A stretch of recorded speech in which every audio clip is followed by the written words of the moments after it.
conversations that black men aren't having, the black community aren't having.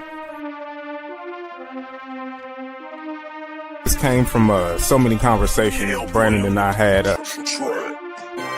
He asked me if I wanted to be a part of it, and I was just saying, yeah, let's go, let's do it. We already having conversations that normal black people don't have on an everyday basis.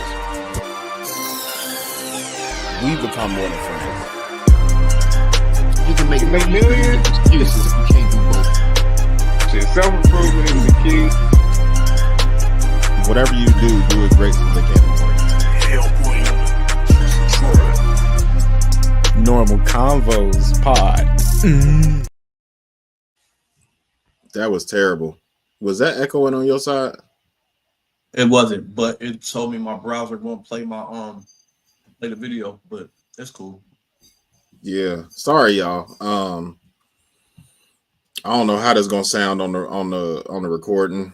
But we having all type of problems. I didn't even know that shit was echoing until I played the fucking video, bro. So I don't know what's going on. But welcome to episode 149 of the Normal Convos pod. I am your host, Brandon. Of course, we are here. And I'm here with my guys.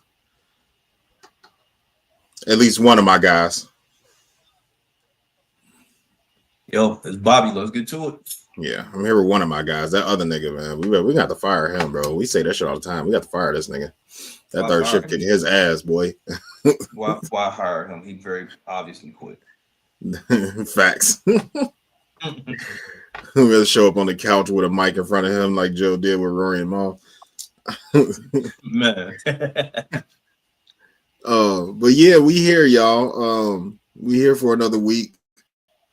I'm trying to get my spirits back together because I'm actually kind of pissed off between the music and now the fucking echoing and that shit, bro. Like I'm really pissed off, so I'm trying to keep my energy.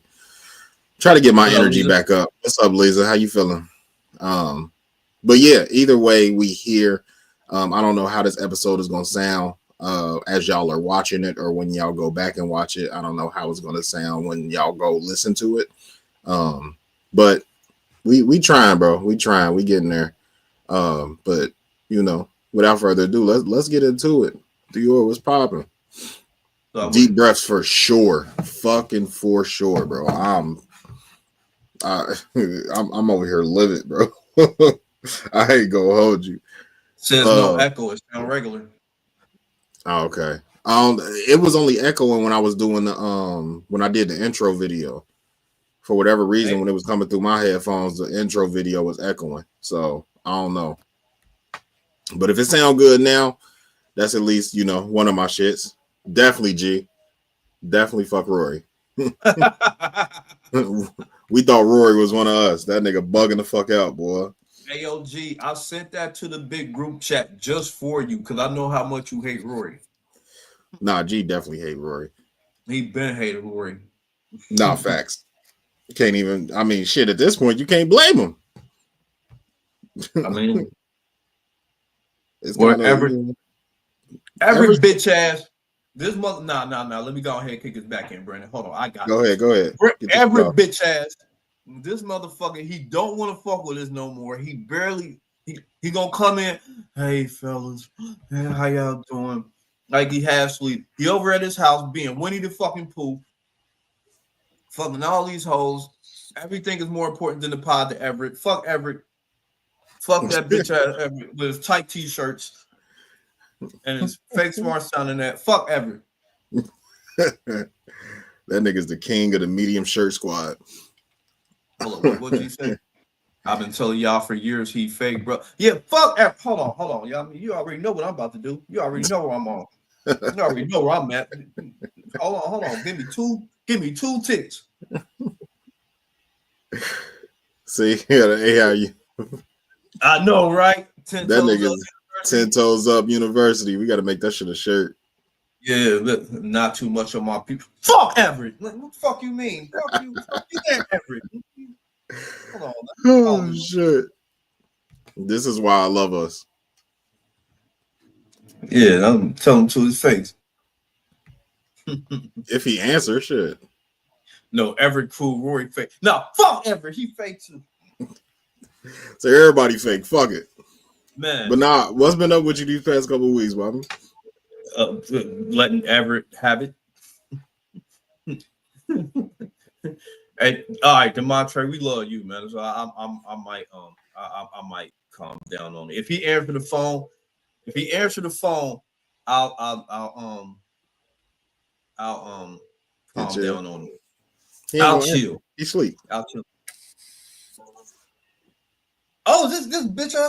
Hey, we were just talking about you, bro. What's up with you? All love too. All love. Yeah, it was all love. All love. Yeah, so you got fans in here asking where the fuck you at. Man, I just woke up. Man. You hear this shit? I don't. We don't hear it. Oh, my bad. Hold on, because my mic is in my headphones. Hold on, where the mic at? Oh no, that's cool. He can explain himself when he get here. All right, Everett, talk. Yeah, nah, it's too low. All right. It's too low. Yeah, it's cool. Your fans are asking where you at, so hurry up and get your ass in here. He can explain when he get here. All right, I told you this motherfucker was asleep. All right, bro. Fuck you, Everett. Romeo. Appreciate you. I think this is your first time commenting. You can't play your mixtape, but you can send it to us. Send it to our email. We'll check it out. Shit, we might fuck around and have you on the show if we like it. Even if we don't like it, we'll probably still invite you. I ain't gonna hold you. Yeah, Dior lit. I don't know who Dior is. This motherfucker lit. Comments is lit this morning. We fucking with it, bro. We fucking with it. Damn, but yeah, definitely, Romeo. Send it to our emails. normalconvospod@gmail.com. Hey, yo, it's nothing personal. Dior is with the jokes, but we can't play shit right now because we have an audio listening thing that we do before the pod called First and 15, and we've been having technical difficulties with that. So yeah, we won't be able to play music anyway. But the email is normalconvospod@gmail.com. What I do, Lisa? You're wild. Oh shit. Well, shit. Let's how long is this actually before? All right. Let's I guess let's get in let's get into anyway, motherfucker. How about that? Oh shit. Let's get into this dilemma. We got good people in the we got people talking in the chat. So yeah, it's lit, man. Let's get into this dilemma. Let's see how everybody feel about it. I bet. Let me know if y'all can hear this too. Put a one in the chat if y'all can hear the dilemma.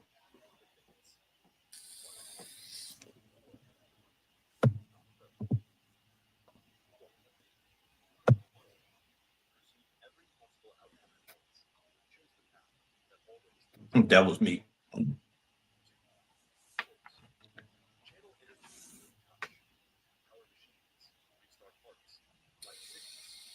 Trey say he can't hear it. Okay. G say he can't hear it. That's cool. Don't even worry about it. What I'm gonna do is, we always recap. I always end up recapping it anyway, just to, you know what I'm saying, let everybody know what's going on. So that's what we're gonna do. So dilemma for today. At exactly 3 a.m., your banking app pings 5 million deposit pending. No sender, no explanation. Then the new notification slides across the screen. Project advance. You get one enhancement or the money, not both. So you got 5 choices. You got 5 choices or $5 million. So the first choice is called quantum. You perceive every possible outcome of at once. Choose the path that always leads forward. Number 2 is pulse. Channel energy through touch. Power machines, restart hearts, light cities with your hands, all that type of shit. You can power anything. Okay. Number 3 is ether. Manipulate gravity itself. lift, glide, or make the world lighter beneath your feet. Number 4 is echo. Speak any word and people believe it. Influence, persuasion, inspire, all of that instantly. Do they act on that? I don't know, but they believe it. That's the only thing that we got. And then number 5 is phase. Walk through walls, slip through barriers, move unseen between moments. You know what I'm saying? Y'all know, anybody that knows anything about superheroes, anything like that, superpowers, phasing is always a thing. And then after you get the enhancements, you get another notification that says the funds clear at dawn. The upgrade activates instantly. What do you choose? I'm not gonna lie, I didn't hear anything that will guarantee me more than that $5 million. So I'm always take the money. Take the motherfucking money. The closest thing is, what was that? What did I say? The first one, maybe. No, the echo. Speak any word if people believe it. Yeah. My word. Speak any word. Can I make a sentence? I mean, I would assume so.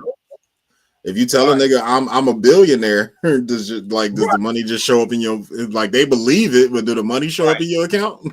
That will, no, you got to tell the bank you owe me $10 million. Oh yeah, I could do something like that. Yeah. Like, you yo, for the reason my account ain't showing what I'm supposed to have $15 million in the account. Like, they I don't want no extra power. That's too much work. Just bottles and hoes. That's why I just lit. G is lit. He is all for the debauchery. Yeah, that nigga outside. It's outside. What they call him back in the head? G a playhead. Playhead. That's what they used back in the 2000s. G a playhead. Oh, Gianni and Lynn. All right. Oh, we got another show. Just keep commenting though. No, yeah, for sure. Out of these options, I would have to say the 5 million is the best one, because none of them can help me make money outside of phasing. Like, phasing through walls, you can steal money, and, like, you know, my go-to is always steal from a bank, go rob a bank. So, you know, phasing through walls, you could go rob a bank and get all of the 5 million, but you still got to get away with that shit. So that's a tough one. If the amount wasn't so big, I think it would go crazier. Like, I think it would be easier to pick one of the enhancements instead of the money. But 5 million is a lot of fucking money. Jetty is crazy, G.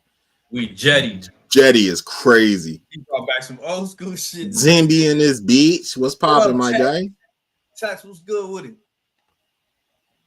Go rob him. All right, I'm not doing it while I can't get away. Yeah, that's like I said. I'm just gonna tell them you owe me $10 million. I'm gonna just do that at every bank. Yeah, I think some of them are cool though. Like, I like the ether one, manipulate gravity, lift, glide, and all that type of shit. Like, that basically mean I can fly. Like, so the power of flight would be cool. Pulse is a cool one too. Channel energy through touch. Like, that's lit. I like that. I sure in the fuck don't. I really fucking don't. Saw them years of smoking. Right. I ain't smoked in 23 years. We ain't grew the brain cells back yet. That's cool. At all. But yeah, I think some of the powers are cool, but I don't think any of them are worth $5 million. Yeah, like, that's what I'm saying. Like, I ain't seen one that would get me more than $5 million, so I'm just gonna take the fucking money.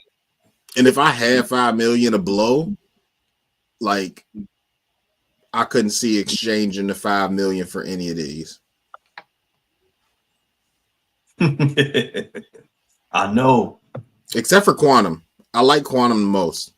Perceive every possible outcome at once. Like, I think I like that one the most, because you can always choose the right course of action.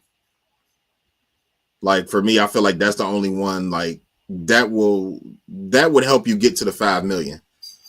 You know what I'm saying? Because it's like if you say you about to go invest in some shit or something, and it's like, all right, I want to put $100 and I want to buy stock in Microsoft or whatever the fuck the case is. It's like it's gonna show you every fucking outcome from that, and it's like, all right, cool, you gonna lose $100,000 or some shit like that.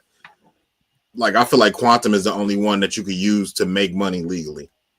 You know what? I didn't think about that. Maybe you are right. Maybe I don't have no brain cells. What that say? Quantum does what? You know my. Does that include leaping? Quantum, does that include leaping? I would assume so. I would assume so, because the way that it said perceive every possible outcome at once. So in my mind, it would be whenever you have the thought to make a decision, as soon as you have that thought, right before you do it, it's going to show you every possible outcome from that thought, and then you can move accordingly. So that's kind of, that's how I would look at it. I think that's the only one that would, that could actually get you back to that 5 million.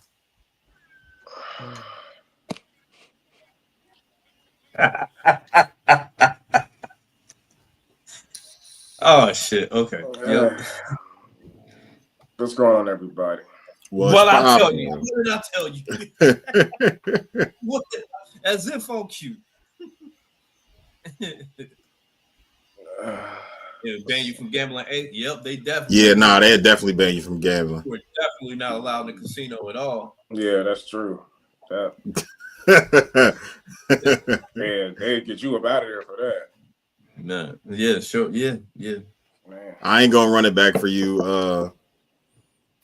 I ain't gonna run it back for you, A, but you know what I'm saying? You would probably pick the money. So but that whatever it is, I pick the money. That you right. I'm down with the money. I pick the money. Family out there for real, man. Nah, facts, Lisa. I ain't never watched that show. I've heard of it, but I ain't never watch it. But yeah, I think they remade it. Yeah.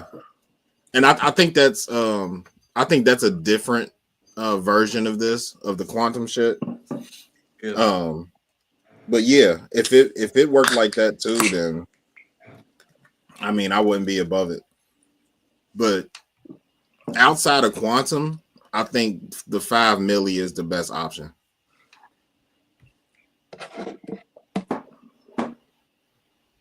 So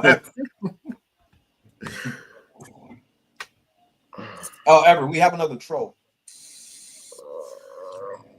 Oh yeah. Yeah, Ever ain't awake enough to deal with it yet. That's what's up, right? Bring them on. I mean, we could just get them up out of there, but fuck it. Let them take the engagement. Yeah, exactly. That's what I'm saying. Like, I guess who is this person talking about next topic? I don't know. That's the troll. Who the fuck are you? It's our show. You watching us? No, let him keep trolling. Next topic. Yeah, that's cool. I'm just saying. That's funny. Don't welcome him, Lisa. Don't welcome him, Lisa. Hey, good morning, Lisa. Good morning. Yeah, we getting there. All right, where y'all want to start? Yeah, I said the same thing to Montre. Although having everything, single thing you say, believe is cool. Yeah, that's what I said. I'm going to. Nah, facts. Like, nah, you ain't. Like, nah, I know I nutted, but you ain't suck my dick good enough. Do it again. Hey, yo. All righty. And then she got to believe that? Yeah, that's lit. Yeah. Like, nah, you just told me yesterday you wanted to have a threesome with you and your best friend. Yeah, you said that. Do the best friend believe it too? I'm going to tell the best friend that they had a conversation about it. How was everybody's weeks? We ain't seen each other. My shit was cool. We started club. We started club soccer. We got a tournament next weekend, a college tournament. Actually, I think I told y'all about that last episode. So yeah, we got a college tournament next week. They're gonna be coached by college coaches, and then all of the recruiters and shit will be there. So that'll be our first college tournament or recruiting tournament for club soccer. So we preparing for that. And then Natalie did Elf Jr. this weekend. Thursday I and saw that right before Thursday and Friday. Yeah. So yeah, Elf Jr. was cool. She did great. She was in the ensemble. She didn't have the leading role, but she did good. The whole team did good. Them kids worked real hard on that shit. So that was super lit. Everybody came out to show love. Mama B came through. Courtney came through. My mother-in-law, my sister-in-law, the youth leaders from the church, they came through. So it was lit. But yeah, that was my past couple weeks, man. I ain't really did too much. What's been up with y'all? Man, just working and grading papers and conducting classes and yeah. Shout out to 10 Toes Up University. Absolutely. University. Man, y'all need to come be a professor and giving out toxic dick. We don't. I don't know what you're talking about, sir. We're an upstanding community and that's helping these ladies. Okay, so no. Okay, right. I get it. I don't know when I hear it. Shout out to TTUU. Absolutely. Right. Absolutely. Shout out to that group of young ladies there. They're doing real good. Trying to. I saw the sandwich making competition. Hey, that shit was hilarious. They did so good. They a lot of them got special rewards afterwards. Such as you just have to we don't Gee, that nigga just got off work 4 hours ago. We don't talk much about that, Yeah, I was talking shit, but I give him some grace though. He do work thirds, so yeah. Who is this person?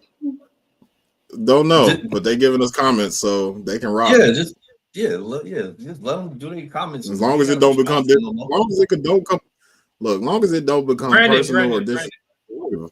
What's up? Yeah, sure. Give them ideas. Oh shit! I mean, look, nigga, keyboard warriors can do whatever they want. It ain't gonna affect me, but you're not gonna be here. You know what I'm saying? It is what it is. No, yeah, he definitely get a pass, G. He get a pass. We talk shit about Everett, but yeah, he get a pass. Yeah, I fire him every week. I'm gonna be here though. I'm gonna be here. Oh yeah, he gonna get here. He just not gonna get here on time. Right. This nigga done missed the whole intro, 30 minutes of the pod, but he here. Right. I got you. Just a couple more weeks. Just bear with me. You coming off of it? Oh, whoa. Pause. Pause for sure. Wow. Whoa. No, but this won't be a problem because I'm not gonna work on Friday night. So. Oh, okay. You gonna go to a Sunday, Monday off, or Friday, Saturday off? Just a Sunday to Thursday, whatever that is. What is it? Okay. Friday, Saturday. I guess that's Friday. Yeah, Friday, Saturday off. Yeah. That ain't a bad idea because going into work Sunday night kind of feels like you got to work on a Monday. So I get you. It was a miscalculation. You still get your whole weekend having Friday, Saturday off. Not having to go to work till Sunday evening. Like, you still kind of get your whole weekend. So, yeah, I fuck with it. Exactly. I fuck with it. Well, shit, y'all want to get straight to it with new racist and MAGA Mal? We could get to it. Let's get to it. All right. Who wanna roll out the red carpet on this? I know G gonna be real tuned in. So I know, right? Okay. I'll do it. I would just have Ever do it to, save him the trouble of going behind me anyway. Whoa. Whoa. Okay. Cleaning up behind me. Whoa.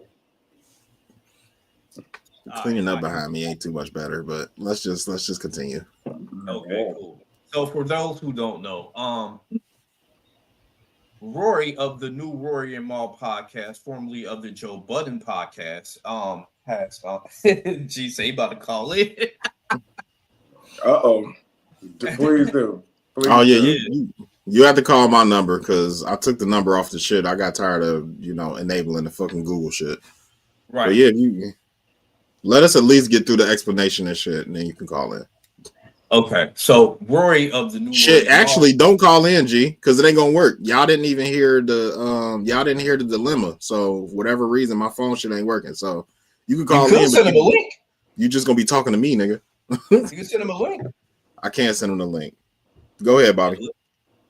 Okay, so Rory, the new Rory and Mal podcast, formerly of the Joe Budden podcast, has he's been wilding over the years on Twitter, and he had some old tweets dug up, specifically some tweets and what he calls fake retweets of him basically bashing black women.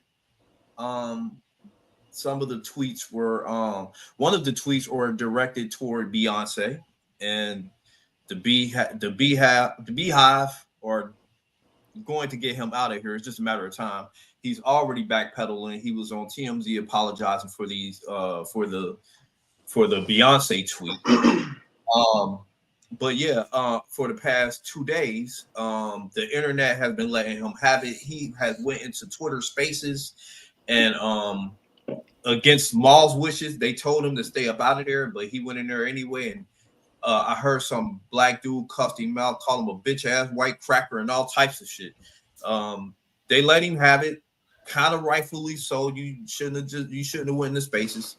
You shouldn't have been talking shit. I mean, you had all the time in the world to delete those tweets, my G. So, especially seeing the climate that we in. So, that's what's been going on. Go ahead. I'm gonna let you finish. No. I'm finished. Go ahead. Okay.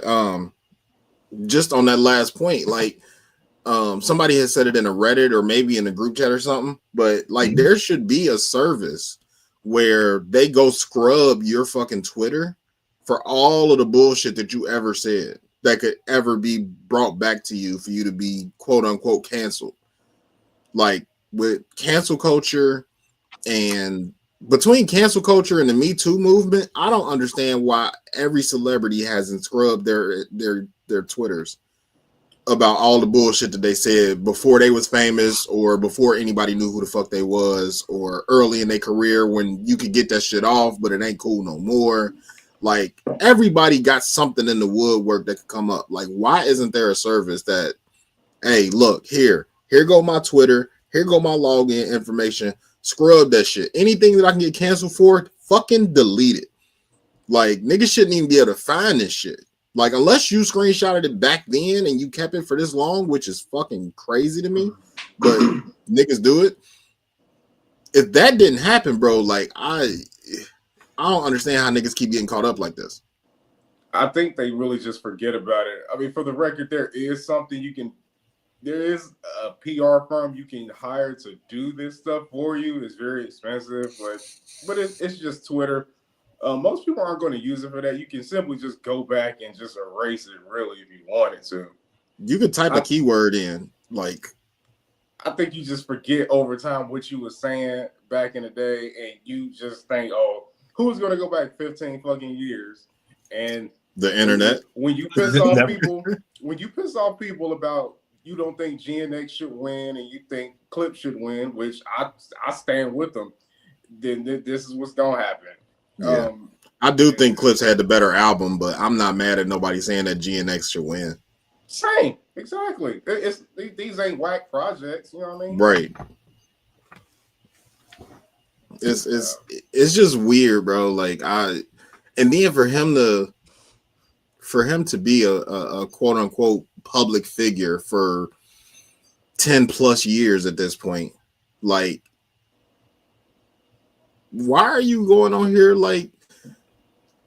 Take a page out of your old boss's fucking book, bro. Like, don't address the shit. If you don't address it, then like what the fuck, bro? Like, but he got all. I think the biggest difference is what people don't really realize or don't pay attention to is that they so caught up in deals and brands and all type of shit where he had to make a statement.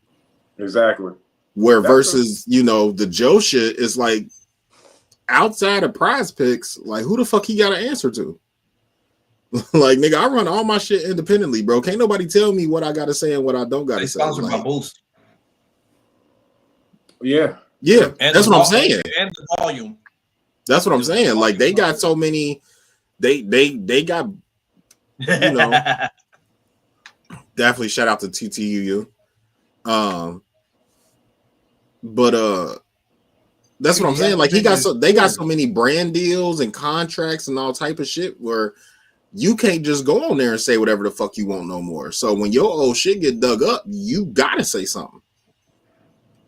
It's like, I think that's the difference between, you know, the independent gigs and the gigs where you sign contracts. Like, I don't think either one of them is better than the other. You got to do what's best for you. Like, I'm a very big believer in that. You got to do what worked for your situation. But you're in a situation where you sponsored by a lot of big names, bro. And if they disappear, you might not necessarily lose any listeners. Like, ain't nobody listening because Boost is fucking sponsoring them. You know what I'm saying? Ain't nobody listening because The Volume is sponsoring them. Like, those are just deals. But that's where you're getting your money from, obviously. Yeah, I mean, but with that, they still, he got to pay that girl Damaris. He got to pay the Peach guy. I mean, they're responsible for other people, so it's kind of like I see why you would do it. You know, if it was just you, it's like, man, whatever. Think what you want, but now you know that's what comes with being the leader. You're responsible for other people, and sometimes you got to do shit that you don't want to do, or maybe shouldn't do, but for other people, you know what I mean? They could lose their job too, you know what I mean? And they had nothing to do with this, you know what I mean? Fair. So let's accelerate this conversation into, you know, how we usually do it with, you know, our shit, like off of Rory and Mal, off of Rory in general, but still within that area. Let's, you know, talk about like our online activity and all that type of shit. Like, we are the first generation of internet babies. Like, so we got the internet we got phones and social media and shit at like what? Well, for me, it was like 14, 15. So y'all was maybe what, 16, 17 when, you know, MySpace and all that shit got popping, somewhere around there. Yeah. Something like that, yeah. I mean, you had like Black Planet and all those, you know, the smaller ones that they're known, but they're not the big boys. Pause. But you know, MySpace was the first social media, and then we went from MySpace to Facebook, Facebook to Instagram, then Twitter, and all that other shit. Before MySpace, there was Moco Space. Shout out to Moco Space. That's the other one I was thinking of. Yeah.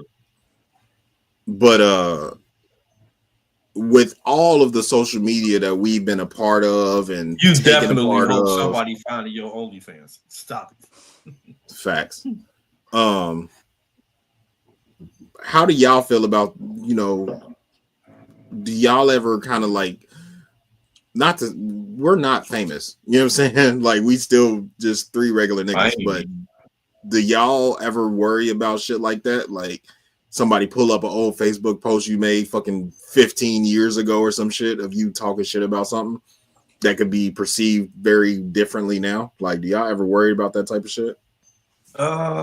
No, I know I have some shit that I said back in the day that I need to pull down, but bro, I'm not that person anymore. I'm in my 20s. I was in my 20s when I said that shit. I keep forgetting. I'll go back and delete some of this shit anyway, but yeah, I was in my 20s when I said that shit. I'm not that person anymore. If you hold me accountable for something that I said in my 20s, which was literally 20 years ago, like, you're looking to be hurt. I mean, It just is what it is. People who go back that far looking for and digging for tweets are looking to be hurt. Um, on the other hand, I could see, I mean, I could see like how the climate has changed and all that. Nah, fuck that. If I'm saying that now, if I'm still moving like that now, yeah, hold me accountable for that. But if I mean, if it was like 15, 20 years ago and I said some shit that I forgot about and don't feel that way anymore, then why are you looking for that? Like you just because you found out about it right now doesn't mean that's how I feel right now. Doesn't mean I said that right now. If you going back and look for that, you kind of looking to be hurt. Fair enough. I think while I agree with what you're saying, I think it comes from a place of relative anonymity. Like I said, we're not famous, we're not public figures, you know what I'm saying? We ain't in people's faces every day, every week. Like niggas ain't searching for Brandon, Everett, and Bobby. You know what I'm saying? They're not searching for Normal Convos Pod as far as like on a grand scale of shit like that. Yeah. And I think being able to speak from that place of anonymity like that, I think is definitely cool.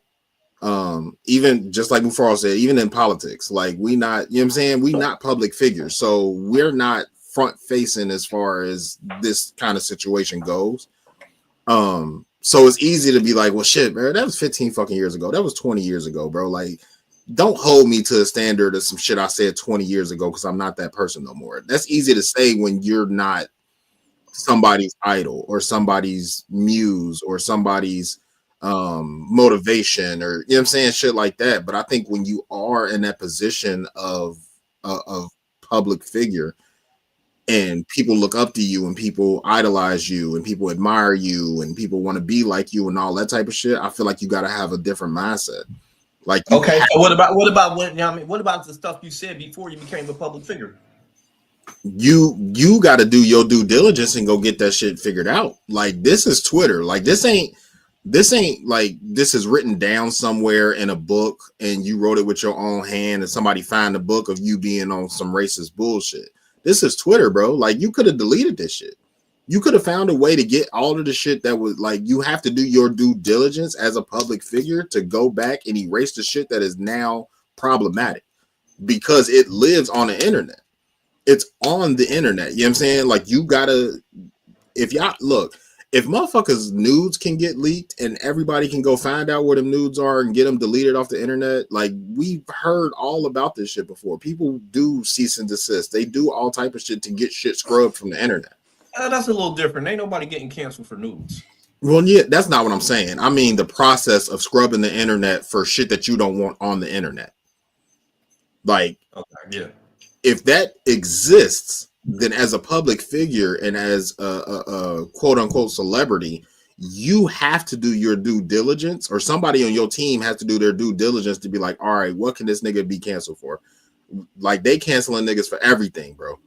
Like, anything racist you ever seen or did, anything fucking misogynistic that you've ever did, any woman that you've ever said anything to. Like, you could have just tried to talk to a girl in the club and she can come back 10 years later and be like, yeah, he made me feel uncomfortable, and now you slapped with a sexual assault. Yeah, right. Like, it's all type of shit. Like, the shit that is written down and that's on the internet, especially on Twitter where they usually catch everybody at, you got to do your due diligence as a celebrity and go get that shit scrubbed from the internet, bro. Like, you can't just let that shit sit. Even if you don't feel that way no more. Like, we've been watching Rory for 10 plus years. Like, not once. I mean, obviously they make the jokes that, you know, Rory has said the N-word, Rory might be a closet racist, all that type of shit. We've seen all of the commentary on that. Oh, absolutely. But we've all Rory different though, because here's why Rory is different. Rory is running around masquerading like, oh, I love black women. I love black women. I love black women. But even Joe years ago made the joke that he fetishized black women years ago. But he claiming he loved black women, but he was bashing them before. And he didn't, he didn't take that down. And the shit he was saying was like crazy. Yeah. What was it? Some of the shit he said was out of line. I know. Everett hates women, black women included. I'll give Everett that. That's he was saying some wild ass shit. he was saying some super wild So shit. He said, well, one of the tweets said, fuck this shit. I'm about to go get a African minor, like an African minor woman. And Roy retweeted the shit, said, yeah, just don't get caught with the shit. That's one of the ones he was claiming was fake or whatever, but I don't know.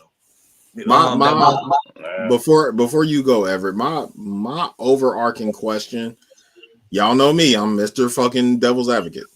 Yeah. My overarching question to this entire thing, the same way we do with men versus women topics and all that type of shit, I'm gonna do the same thing with this. If he was black, would anybody even give a fuck about him saying the exact same thing about black women? Yes. Didn't Daniel Caesar get canceled for the same shit? I don't know. I don't remember why Daniel Caesar got canceled.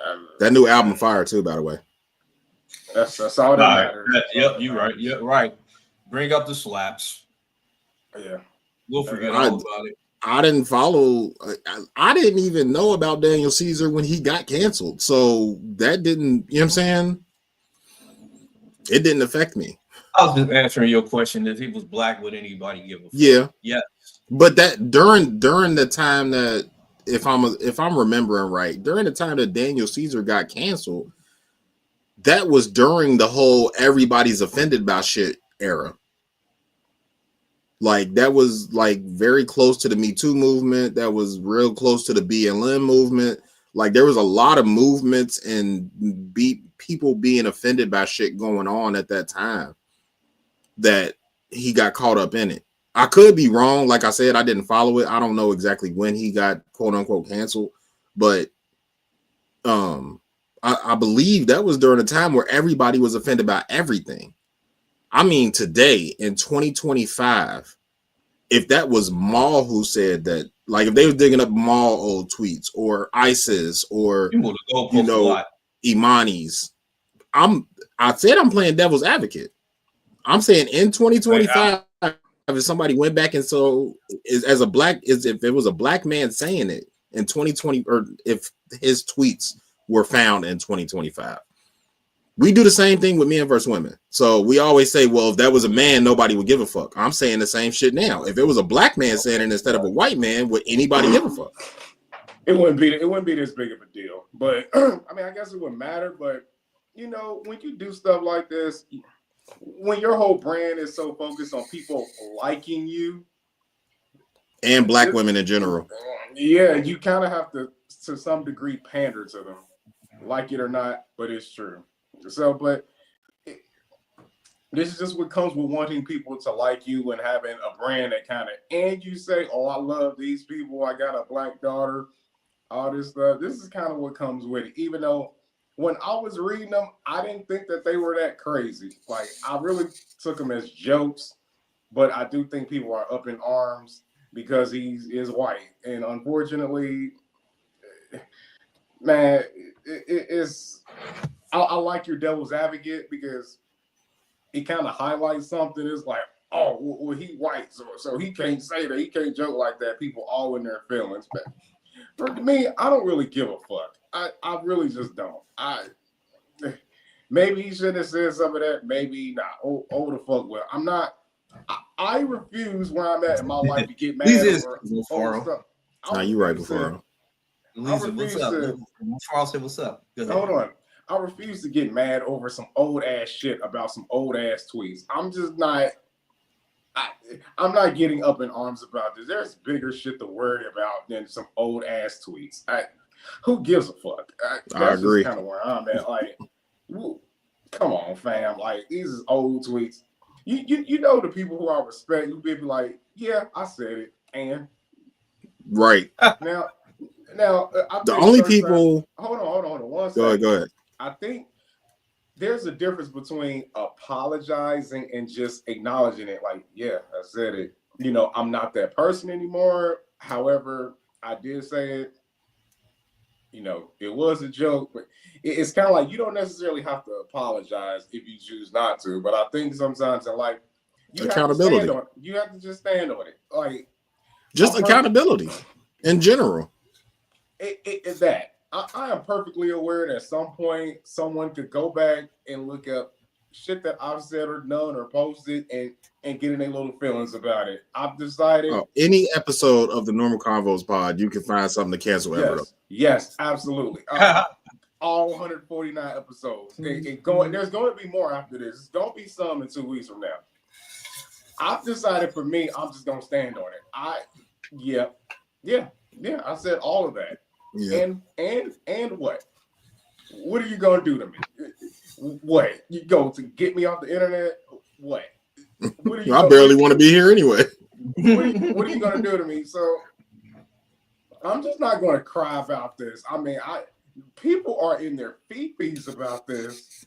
Yeah. Now I get it. Maybe it was wrong or however you entitled to feel however you want to feel. I'm just not going to get mad. Man, if I said this about white women, no one would give a fuck. I'm just not. And that lends to my devil's advocate point is like if the roles were reversed on either side, nobody would give a fuck. If Rory was saying this about white girls, nobody would give a fuck. If he was black and he was saying it about black girls, people would care, but not to this extent. And if Rory was black and saying this about a white girl, nobody would give a fuck. It's like it's literally this particular dynamic is the only reason that the uproar is so big as it is. Yeah. Any other dynamic, nobody gives a fuck. This is true, but also, you know what? No one's gonna do anything to Rory. This is what I know about you niggas too. You're gonna get mad for a week or two. You're gonna cry, write posts, even do we go pod about it, and then we gonna move the fuck on. Yeah, we're not gonna be talking about this on the next episode. Nobody's gonna do nothing to Rory. He gonna be fine. You go cry about it. This is like when people got mad at Gucci and Montclair. You gonna cry and be in your feelings for a little bit, and then it'll be business as usual. Take your ass right back to Gucci. I know niggas ain't boycotting Walmart right now for that fucking Hitler shirt they put out. Yeah. I don't y'all niggas still at Walmart getting cheap shit. Y'all I saw that Steve shirt. Yeah, y'all talk about some shit Rory said fucking 10, 15 years ago. I didn't even see the shirt. Was it fire though? Was the shirt fire? Funny. If they would have did it better, it would have been a fire shirt. It was basically a paper rock scissors shirt. And it said paper beats rock. But the paper that they did was like the Hail Hitler sign, and the rock it was the Black Power fist. Now that's funny. That is funny. That is funny. It's a crazy fucking. They definitely could have did it better. If you get off your pro-black bullshit, you'll see that that's funny. I'm sorry. That is hilarious. That's hilarious. Yeah. So, everybody was, not everybody, but, I saw it, floating around Instagram and shit for a couple of days. But ain't nobody even talking about it no more. That's hilarious. Just for that, I'm going to Walmart later. I'll be grand in my business. But yeah, I think to close this out, I think if there's going to be a problem and people are going to, find an issue in this, I feel like the only people that should find an issue should be Rory's baby mama, his daughter, and, his baby mama's mama. Like the black women that he is closest to are the ones that should feel some type of way about this. If you're going to bring it up and you're going to ask him how he feels about it, well, you know what I'm saying? Like if it needs to be a trial, it needs to be the black women in his life that he, so-called love conditionally and all that type of shit. Everybody on the internet, like it's the internet, bro. Like nobody takes the internet serious. Like I don't understand why. Even like that nigga Dior that was or lady or whatever, because it was Dior MS. But even the troll that we had in here, bro, like, yeah, get your troll shit off, but you don't really give a fuck. Like you really just like Bobby said, you trying to be offended. You're looking to be offended by some shit that I said. You're going back and looking at shit that you had to dig for that. You know what I'm saying? That's not in his top 1,000 tweets, bro. Like, do you realize how far back somebody had to scroll to even find those tweets? Like, you went looking. That's like when a motherfucker go through your phone. You going to look for the shit to be mad at me about. And you going to find it eventually. You're going to find something to be mad about. But you're going to look for it. Therefore, in my mind, it holds a lot less weight if you have to go looking for it. If you're going to look for it, it holds way less weight. If that was today and like he posted that shit like last week or something and they was recent tweets, it's like, all right, cool. Rory fucking bugging. Fuck that nigga. Let's cancel him. Man, if you go digging, Rory tweet multiple times a day, bro. His top 1,000 tweets ain't got nothing bad to say about nobody. I mean, he got his, media shit, so he talking shit about certain people, but not nothing, cancelable. Like, fuck out of here. You went looking for that shit just to be mad about it. Like, nah, I'm cool. That shit don't hold as much weight to me. I agree. I agree. But I heard the spaces. I don't think he should have even got on there. It did not help him. It's dude on there screaming at the top of his lungs like a woman at some white guy who you ain't gonna do nothing to. And you don't know this nigga, bro. Like y'all be getting on spaces and talking to people like y'all know him, like y'all gonna see them in public. Like that nigga's a celebrity, bro. He is not in the same place as you are. You never gonna run into Rory. Like, shut the fuck up. Yeah, I agree. Some of these places is like it's kind of like we never gonna be at the same place. Like if we are, I'm in the wrong spot. I'm in the wrong place. I don't belong here. You do, right? Because I got here off some humble shit. I'm just not gonna cry about this. I'm still gonna listen to the episodes. I'm still gonna buy me some. Facts. I'm gonna buy some merch just to support him. I'm gonna buy some merch. Hey, matter of fact, they should put out that hoodie. They should put out that hoodie that I put him in. He should put it out. That'd be lit. Capitalize off of it. Shit, they did with that Basement Boy shit, or the not Basement Boys. What they say? What do you call them? Bare Minimum Boys. Damn, Bare Minimum Boys. Yeah. The Bare Minimum Boys. Yeah, they capitalized off that shit. Why not? Shit, y'all already mad at me. Go buy my merch. Exactly. That's how the internet works. Run some traffic through the website. Outrage marketing is what they call it. Yeah. Rage baiting, like all that shit. All that shit is very profitable.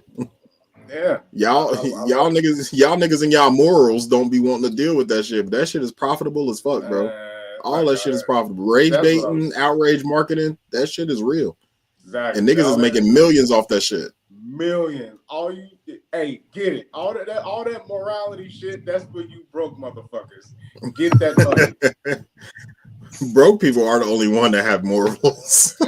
Man, you feel me? You feel me? If you rich, nigga, fuck, I can buy niggas morals, bro. Fuck you. Man, boy, that's all you got. That's all you got. We ain't got no money. Broke people the only one that want to be stand-up people. Thank you. I've been saying it. When you broke, that now you want to cling on to morals and Sky Daddy and all that shit. Sky Daddy is crazy. That's what I'm saying. We definitely got to have an episode called Sky Daddy. Hey, I'm telling you, this is what Patreon was supposed to be for. We can really get it off. I'm telling you. This is definitely, even when we be on bullshit, this is definitely the PG version of what we really be wanting to say. Yeah. That's a fact. That is a fact. If we had enough people to actually fuck with our Patreon, bro, our Patreon will probably go crazier than our fucking our free shit. Exactly. Oh, you better believe it. Because my real thoughts on this ain't for this. Oh, absolutely. Mine ain't neither. Look, nigga, always play the contrarian on here. Always play devil's advocate on here, nigga. We get on Patreon and I start telling niggas how I actually feel about shit. Niggas will not fuck with me for real. I promise they wouldn't. Yeah, same. And I'm okay with it. Facts. All right. So I've been seeing this Big Sean shit, right? I must have been living under a fucking rock because I thought that these niggas was already broke up. Like, where have I been? Like, I want to say like 3 or 4 years ago, they was talking about they broke up or whatever. Like, am I bugging, or was that like I didn't hear that. Oh, you skipping ahead too far. You skipping ahead too far. Look, my bad. Let me introduce it. Listen, rapper Big Sean and singer Janae Aiko Fire. reportedly were broke up due to her posting some cryptic song on her Instagram or Twitter or something of the like, leading people to speculate that they had split. Neither one of them really responded to it. Big Sean, Which means it's true. Big Sean basically said, "Hey, I'll take the criticism, but leave her alone." You know, he came to her rescue, and Fantastic. Very. They have a child together, you know, and they've had a relationship about a decade, I believe. Yeah, they've been together a while. And it's rumored. This is rumored to have happened due to apparently Big Sean she been pressuring him to get married, and allegedly, gotta say allegedly so we don't get sued. Allegedly, he would not marry her, leading to them to break up. Okay. Now you take over, Brandon. I didn't even know that part of the story. Like I've told y'all before in private and on this podcast, like I don't really follow celebrity shit. Like I'll see it, but I don't ever read into shit. Like I'll read the headline and just keep it fucking moving. So I don't even really be knowing stories that you be putting in the outline and shit. I'm like, oh shit, I remember seeing something about that. Like, so hearing the rumor mill shit of it. But yeah, like they relationship is so quiet. You know what I'm saying? I remember when they had the baby, you know what I'm saying? They show up at, you know, red carpets and shit every once in a while, all that type shit. But they got for them both to be stars, right? For them to both be celebrities, you know, household names. I don't never see them like in the news about nothing. So I thought they broke up years ago. But for this to happen, it's two things. First, I wanna comment on the Simptastic shit, right? Okay. And this is gonna be my mature side. I'm not gonna stay here, but just for that particular comment, if the rumors are true and she's pressuring him to marry her, and he say, "I'm not gonna marry you," whatever. In that instance of a breakup, I can see him still, you know, coming to her rescue. You know what I'm saying?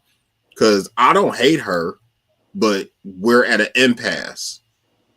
I don't want to marry you. You want to marry me. That's cool. But I'm not going to let the internet do what the internet do. Nah, bring that shit over here because she ain't doing nothing wrong. We having a mutual breakup, whatever the case may be. But leave her the fuck alone. I still love that woman. Leave her the fuck alone. Like, that's my mature side. But as far as like the situation goes, we've said it on this podcast before. Women fuck who they want. Men marry who they want. Women control sex. You're not going to have sex with the woman unless she allows you to. But on the flip side, you're not getting married unless I will allow you to. Men choose their wives. So if I don't want to marry you, baby, you got to eat that. I don't want to marry you. I'm cool with what we got going right now. What you need marriage for? We've been together 10 years. What the fuck is that piece of paper going to tell you that I don't already tell you? I don't want to marry you. I still want you, but I don't want to marry you. I'm cool. I agree. It's just people can't. I just don't understand. Like, and that's me. Listen. Anybody that knows anything about this podcast, that's me saying that as a married man, a legally married man. And I love the fuck out of my wife. But I also believe that if we had waited 10 years later and then met and then went through the same situations, bro, I would not have been jumping for joy to put a piece of paper in our relationship. Because that piece of paper didn't make me love you no more. That didn't make me want to protect you no more. That didn't make me want to provide for you anymore. That didn't make me want to take care of my kids anymore. It didn't do nothing but put our relationship in the hands of the government and change our taxes. And like, it's so much like that piece of paper don't do nothing but guarantee you 50% of the shit if you decide that you don't want to be in this fucking marriage no more. And they're in California, which is most likely to happen. Yeah, based on her history. Yeah, and they're in California. Yeah, she getting all that. And I understand, you know, I'm gonna dip back into my mature bag. Like, I completely understand her wanting to end the relationship if this nigga like, nah, I don't want to marry you. Yeah. And she really wants that. Like, I really want to be married, and he like, I'm not willing to do that. 10 years ain't enough time for me to be like, oh, okay, well, I'll accept your terms and conditions. Like, no, if you really want to be married and you want to be married to this man and he's telling you, no, I'm not going to marry you, then by all means, end the fucking relationship. I hear you. If that's the business that you want to stand on, do it. For me, any ultimatum, I always go the other way. Because for sure. You're not going to pressure me. You're going to force me to do shit. Nah. I mean, you could really want it, and that's one thing, but you're not going to, you either do this or I end it. Well, I guess you're going to go about your way. Yeah. I guess it's over there. Because that's better than me doing something that I don't want to do, and then now to make you happy, and then I'm gonna resent you. Yeah, because it's like, I mean, we've already been together this long. I don't. Nah. Like I said, like, what is that piece of paper gonna do? We've been together 10 years. What is that piece of paper gonna prove? Well, you know, it's not. And it's not about that. They want their special day. They want their Cinderella fantasy. They want. We can do all that without the paper. Look, we are rich. Not me, not you. We are rich. Both independently, we are rich. Bitch, we can go do whatever the fuck you want to do. We can throw a party. We can have a ceremony. We can do all that shit without that paper. I hear you, but it still means something to them. It's still a status symbol among certain people. So I understand. I get it. It's just weird. Yeah, I mean, look, they have a child together. I'm still gonna be in your life regardless. I agree. I'm dunking all ultimatums. I'm just not gonna do it. Now, Big Sean, he seems to be a good guy. You know. What's interesting about him, I always just thought he was a good guy. Like, he seems to be a stand-up, solid dude. Aries gang. It seems to be a good rapper, although I'm not really into his music like that. I think he's very talented. He's kind of like a Wale to me. I'm not really into it, but I think he's talented. But I've always thought and I've always heard that he was really a good dude, and I just don't think that he deserves to be getting crucified like he is, like over something. I mean, and then you look, I mean, if we want to be real here, Janae Aiko, she's crazy, all right? She's crazy. I mean, most of the R&B girls are. Yeah, I mean, then you look at her history, and I'm not judging her for this. Do you want to gamble on somebody who got she got a kid with, who was it, Omarion little brother? The guy that she was married with, allegedly she was still married when they got together, when her and Big Sean got together. When they made that with the little 2188 2020 experience. Yeah, 20 yeah. Or yeah, that shit was fire too. Yeah, I'll take your word for it.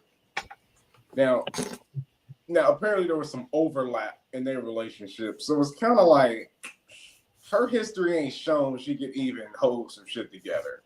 So I probably wouldn't gamble on her either, although she could be a fantastic girl and a parent. I don't know if I would do that either. So, but hey, I want the best for them. I think this really could have been worked out without all of this, if it's true. But I think most people are looking at the music that's going to come from this. Oh yeah. If they break up, oh my god, I can't wait for that next Janae fucking album. Fire. Oh, that shit gonna be super fire. And I know I'm not the original to say this, but listen, when the R&B girlies get their heart broke, they make some of the most fire albums. Look at Mary J. Blige. Man, that shit be heat. Break up with the R&B girlies, 2025. If you got an R&B girly, break that bitch heart so I can hear some fire R&B. Did you listen to Summer Walker yet? I have not. I ain't got the Summer yet. I ain't got the Wale yet neither. Wale dropped yesterday, I think. But yeah, Summer always hurt. I think she just be hurting herself just so she can make good music.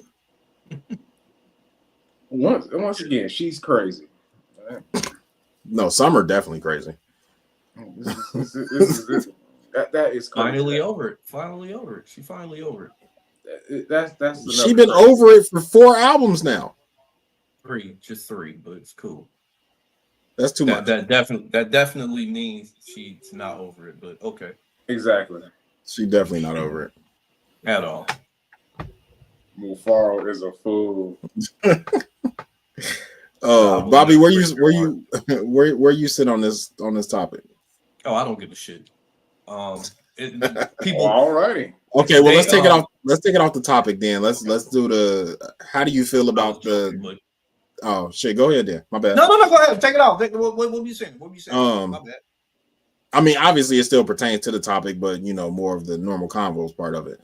I was gonna say, where do you stand on the concept of ultimatums, and do you think this is one of those justifiable things to end a relationship over and all that type of shit?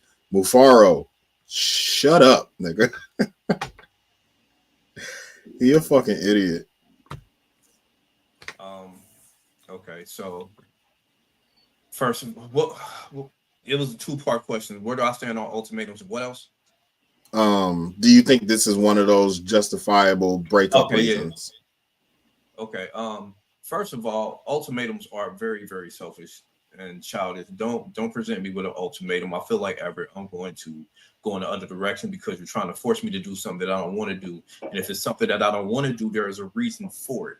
You need to, if you want to know that reason, you need to talk, communicate, and get things worked out before you so you can get satisfactory results. You get better results by communicating rather than ultimatums. Ultimatums, people just end up resenting each other for them.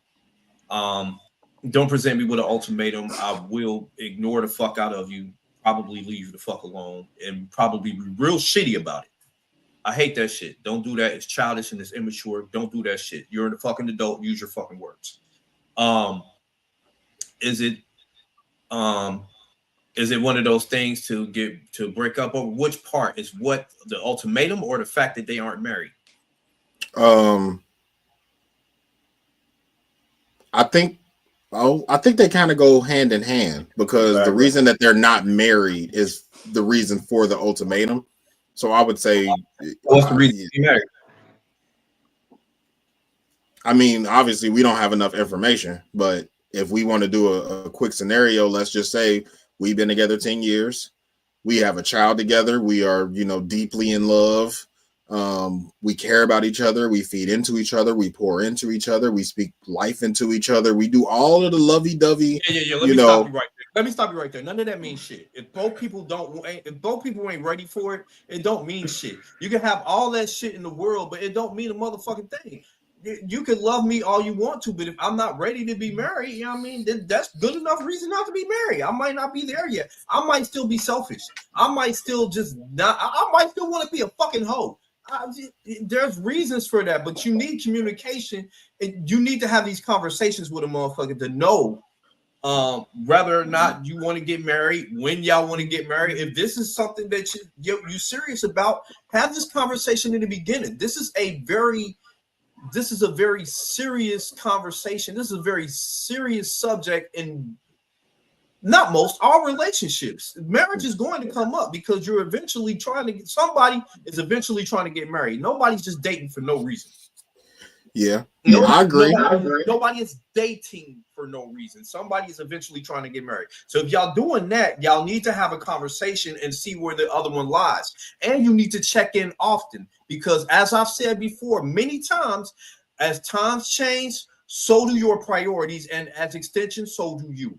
So your mind may change about certain things, and if that happens, you need to know. You need to know that. That way, you prevent these types of, oh, I need to give you an ultimatum now. You need to marry me or else. You need to find out why aren't we married yet? Why don't you want to marry me? Maybe I'll tell you. You're a piece of fucking shit. You're a shitty fucking bitch. And just fuck you. That's why. How about that? Because fuck you is hilarious.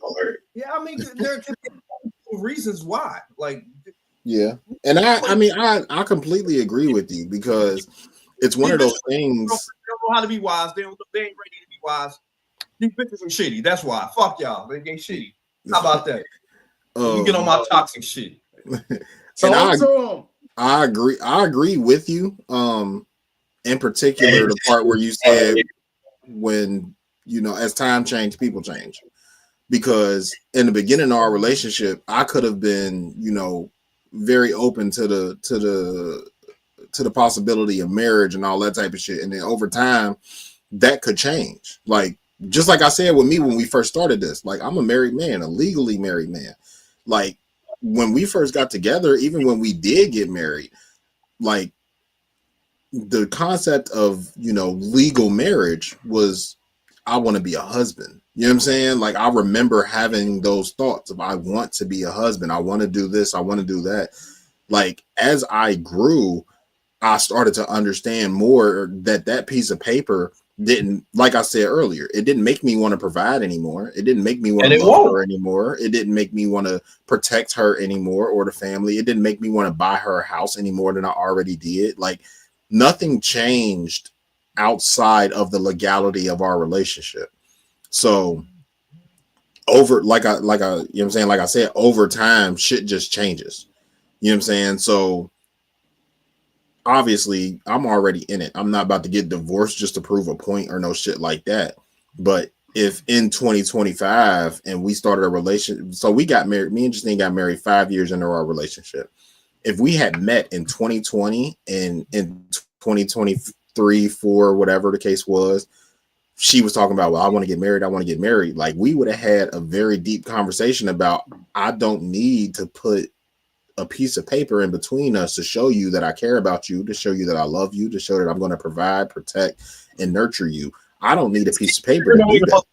That piece of paper don't mean a motherfucking thing. I've said it a million times before. That piece of paper, that ring, that party, that ceremony, it don't mean shit. All it means is whatever you done before in your dating history, when you do that marriage and that party and all that shit, all it does is add paperwork to it. As soon as that honeymoon phase going over with, y'all going back to who the fuck y'all was. And that honeymoon phase is not going to last forever. So you need to ask yourself, is this the type of person that I want to be with the rest of my life outside of this honeymoon phase? Because that honeymoon phase is going to seem real good. She's going to be sucking your dick real good, gobbling it up. She's going to get the gooch, all that during that honeymoon phase. You take her ass to Cabo, blowing her back out, you know what I mean? She's doing splits on the dick. Soon as that, you know what I mean? Soon as that motherfucking honeymoon phase over with, she right back to being, you know what I mean, the shitty bitch. But you know what I mean? The honeymoon phase is a real thing. But you love this bitch. Yeah. And that's definitely, that's definitely the downside to it. Nah, honeymoon phase here do be fire. I'm with you. Yeah, the bitch gotta have you every time she see you and shit, you know what I mean? Then that, you know what I mean, she get comfortable and shit. And then she going right back to that same shit that she was doing, you know what I mean, before, you know what I mean, and here's the thing about it. Once you marry, you know what I mean, now, if y'all break up, if she decides she don't want you no more, or she decides that she want to move the goalpost and she just unhappy, shit, fuck it. Now you owe her money. Even if she cheat on you, she could commit adultery, which is illegal, and you will still owe her money. You'll owe her, well, if you got a bad lawyer, you're gonna owe her money. All spousal support. Yeah, You will be doing whatever calls funding her return to the streets. That's if you got a very bad lawyer. Like if your wife, that don't matter. If your wife really don't, they really that don't matter, Yeah. bro. You think Dr. Dre had a bad lawyer? No, but I fought it the same way. Like the way I look at shit is people with more money let more shit go. If I know that I'm worth, let's just say I'm worth $1 billion, right? And my wife cheats on me, we file for divorce, and she wants spousal support and all that type of shit, and she wants $1 million a year or $2 million or whatever the fuck the case may be, right? Instead of fighting her on that to get her out my life, I know I can afford that. That's just another bill to me. Get that shit out the way. Here, take this shit, get the fuck out of my life, keep it moving. Yep. That's a privileged thing to do. I'm speaking from the status or what happens if you don't make that type of money anymore and you're still required to pay that? Then what happens? Then it's much worse. The average guy is doing that. It is a lot worse, but I'm saying the people with No. Answer the question. What happens? No. What happens? What happens if you ain't able to pay that? And you're not making that type of money anymore. You're not able to pay that. What happens then? I don't think that the type of person that can't afford that is going to just let that go as, all right, give her to her, go ahead and pay that. The person that doesn't have that money is going to fight it more than a Dr. Dre would, because Dre can afford it. If you can't afford it, you're going to fight it more. I don't think that it's just going to be, oh, that's just another bill. Anything can happen. You can lose your money in the blink of a fucking eye. Anything can happen. But answer the question then. What happens if it does? Quit dancing around and moving the goalposts. That ain't what I asked you. I'm not moving the goalposts.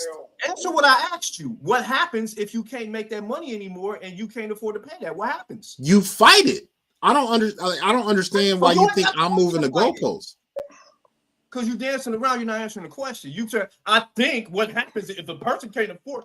Answer the question. I asked you a very direct, simple question.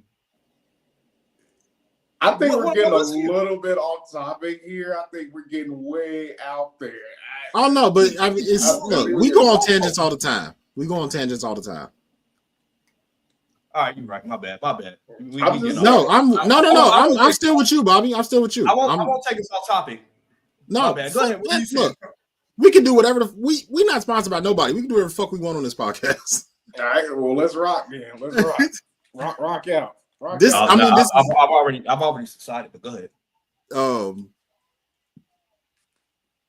The reason why I'm giving you the answer that I'm giving you, right, is because I think that is a completely different set of circumstances. If you are already broke and the woman that you're with is broke in relation to a Dr. Dre, if y'all are broke, she has the same ability to get the same type of lawyer that you got. So even if she's asking for, an amount that you can't afford, I think the conversation is different. That's why my answer is, more thought out than just a direct answer to what you're saying. Like, I'm trying to answer your question, but there is no direct answer because I don't think that the situation is going to be the same. Where, like I said, when Dr. Dre is presented with some, exorbitant amount of money, it's like, all right, I can afford that. Fuck it, get out of here. The niggas that can't afford that ain't responding with, I can afford that, get that out of here. I'm going to fight you. This is a legal proceeding. Like, this ain't just a conversation between people. This got lawyers, this got arbitrators, this got all type of shit. This is a legal proceeding. I can't afford that. So we're going to fight that. Like, and to bring it around to a direct answer to your question, if you lose that, all that shit, and you go through the legal processes and you lose that, you got to eat it. You got to do what you got to do. But it's not, I can't say this for fact because they do it with, child support all the time. But I would assume. I found the answer. You can keep going, but I Googled the answer. I found the answer I'm looking for. Go ahead. I would assume that while in those proceedings, nobody's going to force you to pay something that you can't afford. I don't have it. Like, I can't give her fucking $15K in spousal support every year. I only make $80K a year. You know what I'm saying? You gotta eat it. You know what I'm saying? If it's a legal, you know what I'm saying? If it's a legal responsibility, you gotta eat it. Yeah. Like, as a direct answer to your question, if it's a legal directive that you have to do this, you gotta eat that. But my point was, I don't think that the person that can't afford to give their ex-wife X amount of dollars, I don't think that that person just eats that and like, all right, cool, I guess I gotta, you know what I'm saying? I guess I gotta give her $15K a month. I think that that person is going to sit back and try to figure out how to fight that because I can't afford that. So let me find either a happy medium or something that I can afford or whatever the case may be. I don't think that there was a whole lot of arbitration going on with Dre and his wife. He was like, what she want? All right, I can afford that shit. Give it to her. Let's just let life keep going. I'm going to make way more than that in the next 12 months. Fuck that bitch. Give her that money. Let's go. I don't think that that happens when you're not of the upper echelons of income. Okay. What was the answer you found? It don't matter. No, don't do that, Bobby. Bobby, don't do that. Bobby, you looked it up. It's the same thing as child support. You know what I mean? It's the same thing as child support. If you can't pay or refuse to pay, you get wage garnishments, lose licenses, things of that nature, and then ultimately fines and jail time. That's what happens. If you can't pay it or you can't afford to pay it, or if you refuse, you could go to jail. So in that same breath, just like I always champion on this podcast, fight the shit, which was my original point. Go fight it. Like, niggas be accepting this shit like it's just end all be all. Go fight it. Nigga, I can't afford that. Like, it's niggas right now that got crazy child support payments that they can't afford. If you're not going to fight it, then you got to eat it. But in my mind, any sane man that got to give up money and he can't afford it and he not trying to fight it, nigga, you deserve whatever you got coming to you. Nigga, go fight it. Why are you just letting this, like, at the end of the day, why are you letting this woman just run over you because she was your wife or she your baby mama? No, nigga, you have rights too. Go fight this shit. Like, me in general, we get so wrapped up in just letting women do whatever the fuck they want to do to us that we got niggas out here in jail for child support when, nigga, you could have went and fought that shit instead of just sitting back and, all right, well, she got the baby. They said I got to give her $2,000 every month. I ain't got $2,000 a month.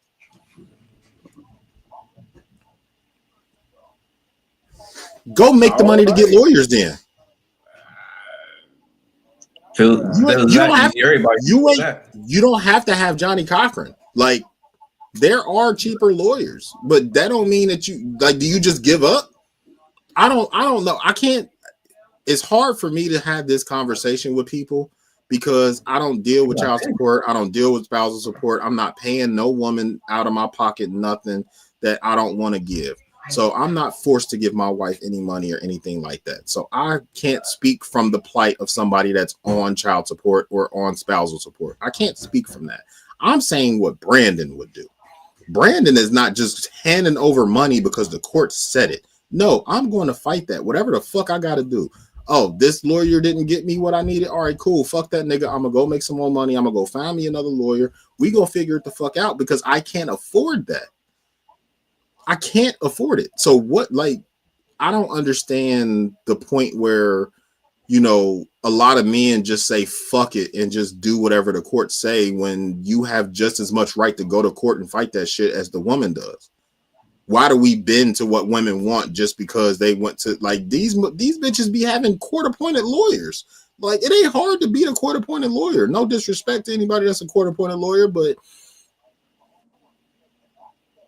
if you got money for all the shit that you want in life, you can go to afford a fucking lawyer to fight to, you know, keep your money in your pockets. I can tell you that fucking much. That's my own personal thoughts. I just, you know, that's how I would handle it. Okay. All right. Yeah, I guess we can close out this topic on to a lighter note. The Wave Max B was recently released after doing 16 years. 16 years in prison. He came home. French Montana and the crew picked him up. They got him all iced and dripped out. He was all wavy, drippy paws. How do you guys feel about that? Were you Max B fans? That nigga went to the Jets game. Max B out here doing Max B shit, and he live. It looks like he living his best life, As he should. Yeah, as he should. He was gone for 16 years, man. I mean, he free now. He did his time. He paid for whatever crime when he down for. I'm not gonna say that. He was down for a very serious crime, and he paid his debt to society by finishing out his incarceration, and he outliving his best life now. I mean, I'm not mad at him. Live your best life, bro. You did your time. You didn't. That don't matter. That don't matter. I'm about to say he stayed 10 toes down. They snitch on nobody. None of that don't matter. You did your time. It do. For the life that he lives, for the people that he represents, that holds weight. That's why he was able to come back and be dripped out and, get a loving embrace. And like those type of niggas don't just, if you don't stay 10, look at, not to put them in, I don't even want to say that nigga name. I ain't gonna hold you, but the colorful dude. Yeah, look at the way he was received when he came back versus Max B. Obviously, he didn't do as much time because he snitched, but look at the reception. You know what I'm saying? That nigga was on top of the world when he got locked up, bro. The colorful nigga. He was on top of the world. Every hip hop journalist was talking about this nigga. Every fucking World Star post, every Shade Room, all of the hip hop outlets was talking about this nigga. He was on top of the world. He went in and snitched and didn't keep it 10 toes. And look at what this nigga doing now. You ain't even heard his name in the past 5 years for real. I think it holds that stuff weight. don't last. You could to further that point, yeah, that type of stuff don't last. He was fake. He was fake. Well, yeah. And he didn't come, not only because he snitched, but COVID came around and he pretty much begged to get out of jail. Like, I'm going to die in jail, blah, blah, blah, blah. And I'm not sentenced to life and this, that, and the third. So they let him out on early release because of COVID. And that's really what got him out of jail. But then, you see, he acted remorseful, but then he turned right around and started doing the same goofy shit when he got out of jail. His first song, when he came out, that did it a little bit. But then after that, people got tired of him real quick because he kept doing those same antics, trying to regain a brand that he didn't really have in the first place because it was fabricated. People saw right through that and they left his ass alone. Max B does not seem to have that prop. Go ahead. Yeah, I was agreeing. Like, back to what you said, like how you said the 10 toes, it don't matter. I think it does. I think that is the difference between those two situations. Like, if Colorful Dude would have stood 10, I wasn't saying it don't matter. I was saying that wasn't the focus. Okay. But go ahead. It's definitely not the focus, but I think it's very integral part of why we're seeing the reception that Max B is getting. At any point, if Max B would not have been standing 10, I think that this reception is completely different. I think that the way that people are reporting on his release is completely different. I think everything is different if at any point he decided that he was gonna snitch. Just because of the era that he came from. The colorful nigga came from a different era. The kids don't really give a fuck. But the powers that be do, so they shut shit down. But Max come from a different era. When he went in, it was a different era. If he wouldn't have stood 10, bro, I think we'd be having a very different conversation about Max B right now. I agree with you. I mean, yeah, He definitely. you know, and knowing what I know about the case, there was really no other way he could have done it. You know, if you care to Yeah. look into it, like he Right. couldn't really. There was no There was no code intentional. E's. Yeah, there were no code E's. Not really. Yeah, that's why my point was mute. So that's why I kind of dismissed him in the first place. You know, I kind of want to keep this more on the music side. Like, you know, he's been gone almost 20 years. When he went in, New York was in a certain place. He out now. New York is in a different place. I mean, musically, what is it that you think Max B can contribute to the game now? You know, a lot of people pay homage to him. Y'all like Wiz Khalifa. Wiz Khalifa pays homage to him all the time. I think it was Cash Cobain, one of the newer guys, one of the younger guys, is paid homage to Max. He has a very unique style, and you can see how a lot of guys have picked up on it. You know, the sing songy kind of more melodic feel. What is it you think Max B can? You go like, okay, let's just say if you Max B, hypothetical, you come out, you know, obviously, you know, you go eat some good food, see your family and everything. These are bitches. Oh, of course. You know, how do you get back to the game? Like, you know, he's obviously expressed. Well, I've heard him express he's trying to get back in the game. He want to have an impact. How do you think, or would be a strategy that can, you know, what would you do if you Max B? Well, I think he already got the inside track. From him being a solid dude his whole career, even while he was incarcerated, like he always been a stand-up dude, and people always fucked with him. As much as a lot of people don't really like or fuck with French Montana got the heat of plug. Like for him and Max to be so close, like French can put that nigga in the studio with anybody, can put him in touch with anybody. That's true. So, and that's just one person. You know what I'm saying? Like we've heard the Joe Budden podcast talk about Max B. Like we know how much Joe, you know, admires Max B and fucks with Max B.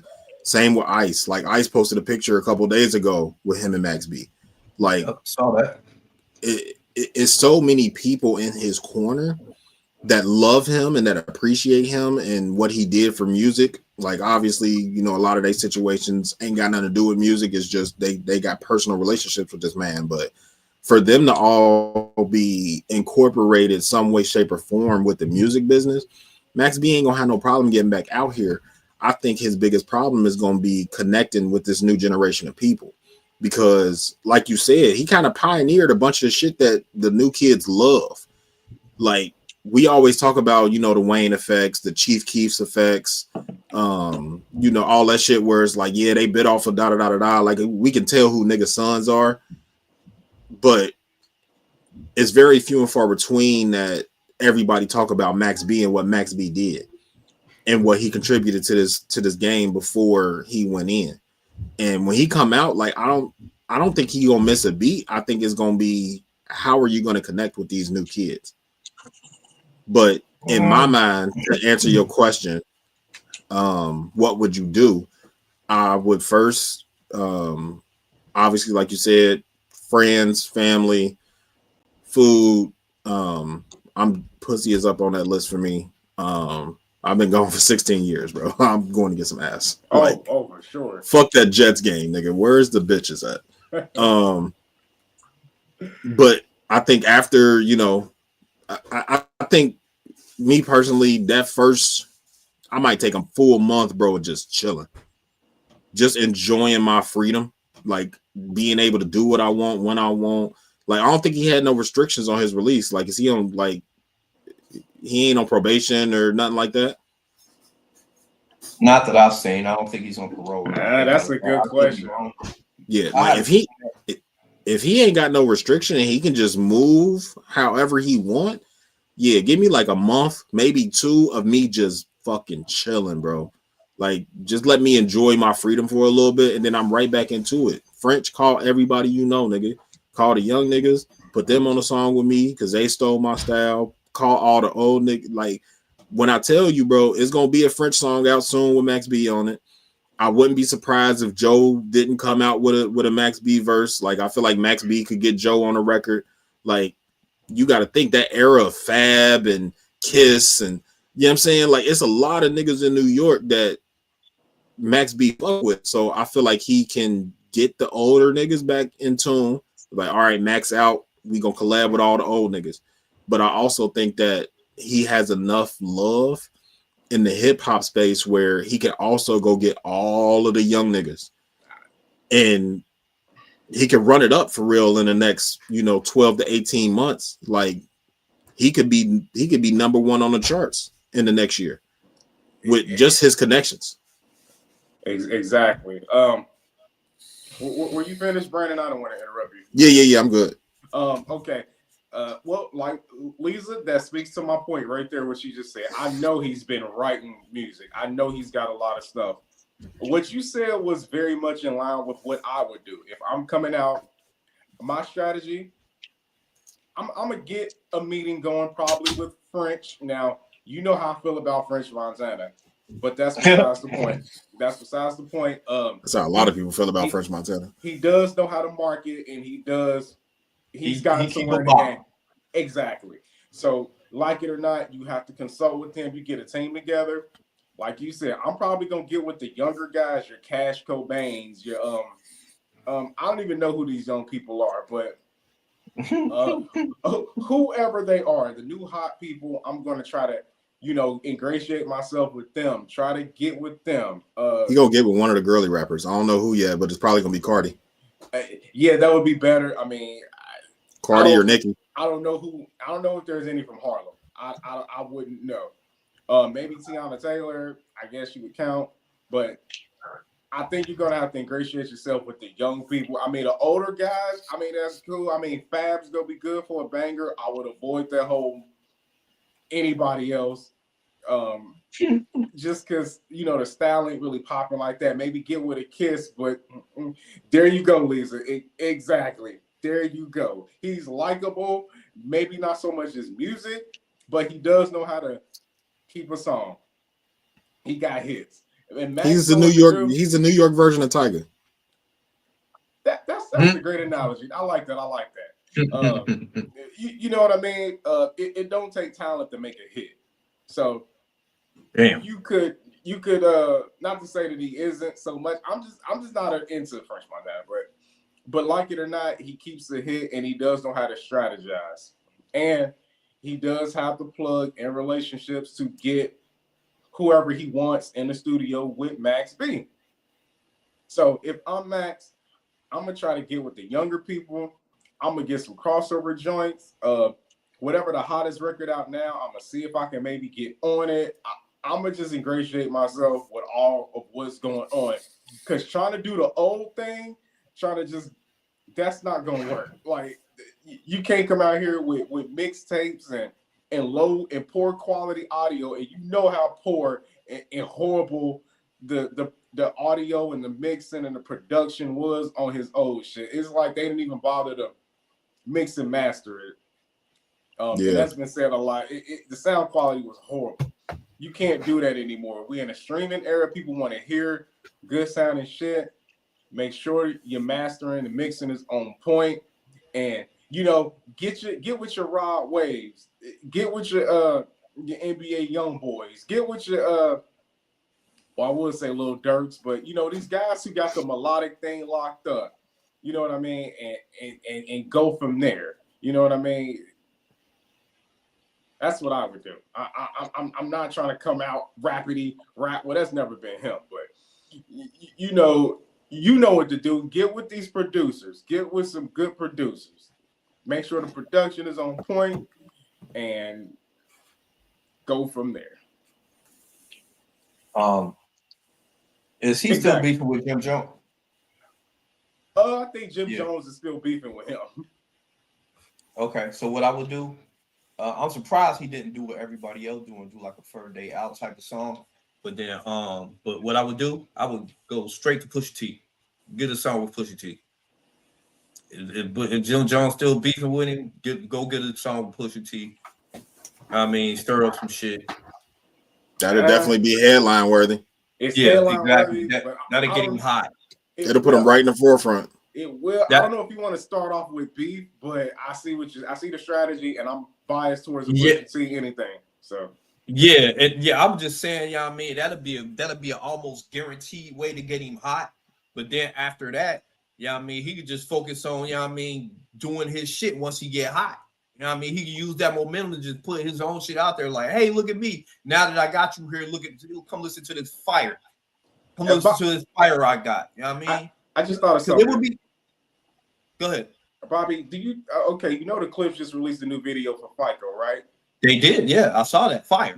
Now on that hook, we know we love Stove God Cooks. Do you think Max B would have sounded good in that slot? Do you think he would have did it justice like that versus Stove? Yes. I like him better than, I'm not gonna say I like him better than Stove, but as far as like how Max B sounds, I like him better on that song than I like Stove. I like Max B, but I would not change that song. I would have left it the way it is. I'm very sad. Let's see. If I'd have heard both versions, I probably still would have picked Stove God, because we know the vein that Stove God raps in, what he raps about. He just fits more with the Clips, with what they rap about.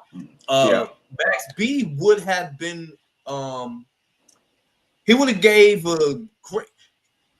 Max B is kind of a hook master. He would have gave an amazing hook, but so is Stove God Cooks. Stove God Cooks, that's a hook master at work anytime you see him. But if to put it in perspective between Max B and Stove God Cooks, while I do like Max B, Stove God just fit better with the song for what he was talking about.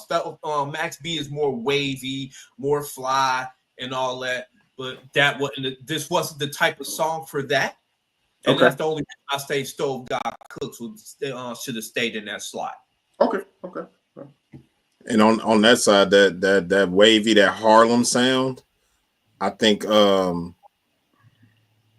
now that I'm thinking about it, I think Max B would have fit good on that what's that fucking Clip song? The ballerina shit. Ace Trumpet. Ace Trumpets, yeah. I think Max would have fit on that crazy. Yeah. Even if it would have just been the hook. Yeah, he could have put a hook on that, and it would. Yeah. And I think that would have fit the direction they was going in that song. That wavy shit, that flash shit, like I think that would have fit real good on there. Yeah, that would have fit perfectly with that. I 100% agree with that. Yeah, but for FICO, I'm happy the way that was. It just fit better. Yeah. Also, if applicable. Well, yeah. Welcome home, Max B. Yeah, definitely welcome home, Max B. Obviously, we're gonna be paying attention. Miami. She touched it in Miami. We definitely gonna be watching. And just like Lisa said, interviews, podcasts. I'm sure he will be on the JDP soon. I'm sure he will probably be on. He gonna be on not Jim Jones shit. He probably gonna be on Rap Radar. He'll be on Joe and Jada. I heard they brought Rap Radar back. Yeah, he gonna be on Joe and Jada. Like we gonna see a lot. Huh? Should he go on Joe and Jada? I mean, it's New York. Like it's not Harlem, but it's New York. I get it. I feel like I get it. For what Max B means to New York alone, I feel like the first few interviews or podcasts that he does should be with New York outlets, because New York has supported him this whole 16 years. So give back. Okay, let me word this a different way. I should have asked, should he go there first? I honestly believe that if he was gonna do that, go on Joe and Jada, but I mean, I would definitely go to a Joe Budden podcast. That's first, or Drink Champs, or even Drink Champs is in Miami though. Okay, but Nori is still New York. Yeah, Nori's New York, but they now for that first interview, $1 million worth of game. $1 million worth of game wouldn't be bad, but that's Philly. Yeah, I get it. But here's my thing. I'm sorry in advance for how this is going to come off. You know what I mean? Because I love both Joe and Jada, but Joe and Jada ain't big enough yet. They aren't big enough of a platform yet to maybe get that off. That off yet. It's just a little bit too soon. Like I feel like once they keep going, yeah, definitely. But I just don't think they reached that level of I have to go here first yet. I agree. Not that they don't have the talent. I just don't think they have the time in yet. That's all. That's fair. As a podcast. Yeah, I think if we're only talking podcast, I don't think that there's nobody that compares to what, as much as y'all call me a Joe Budden dick sucker, all that shit. Pause. But no, he's a Joe Budden son. I don't think that there's no same difference, but I don't think that there's a bigger platform than Joe Budden for him to do his first interview on. I completely agree with you. Like, there's nobody else. Like, if Rap Radar had been around this entire time and they wouldn't taking breaks and all that shit, I would say Rap Radar first, just because there are actually actual journalists doing rap. Well, at one point, there are actually journalists doing Rap Radar. But if we're just talking strictly podcasts, bro, there's no podcast, no hip hop podcast. I don't want to monolith us into hip hop, but Joe is the biggest hip hop outlet. That's gotta be your first stop. It has to be. Like, anybody else doesn't make sense. Like, I mean, it'll make sense, whatever. But for the most exposure and the most, like, I think Joe's the best as far as that. Yeah, like I can't think of nobody else. To a lesser extent, and I'm pretty sure y'all wouldn't agree with me on this, but just because it's in that they were in that same family once, I think he should probably go on Rock Solid with Memphis Bleak, because it was in that same vein. Memphis already had Cameron on there, had Freeway on there, State Property, Dipset type motherfuckers. You know what I mean? But see, I feel the same way about Rock Solid as you feel about Joe and Jada. That's why I said I know y'all would disagree with me. That's why I knew y'all would disagree, because Bleak ain't got that time in yet as a podcaster. Yeah. I get that. But I think that second line of podcasts, like, in like a year and a half, 18 months, something like that, I think that Joe and Jada and Rock Solid would be a great follow-up from Joe, $1 million worth of game, Drink Champ, you know what I'm saying, where they established, you know what I'm saying, like everybody know those names. I think those should be his first wave of, no pun, his first wave of podcasts. But like that second wave could definitely be the Joe and Jadas, the Rock Solids, the Rory and Mals, you know what I'm saying? I will say this about Rock Solid. I'm a little bit biased toward Memphis Bleak because y'all know I had Title. I used to listen to Do Say Friday. Yeah. And Memphis Bleak, he came on to the second episode as a guest, and he was so good as a guest that people, the fans just made him like they wanted him as part of the show, and he was like, it was his pretty much. He took over the show ever since. I mean, that's so I've always liked Memphis Bleak as a podcaster just because like the stories he tells, the slang, how he talks shit. I love hearing Memphis Bleak talk shit. He's a great shit talker. No fact. Quite as kept. But that's why I said that I'm a little bit biased toward Memphis Bleak in that regard. I would like to see him go and talk to Cam and Mace. Yeah, I would love that. I was gonna say that, but yeah.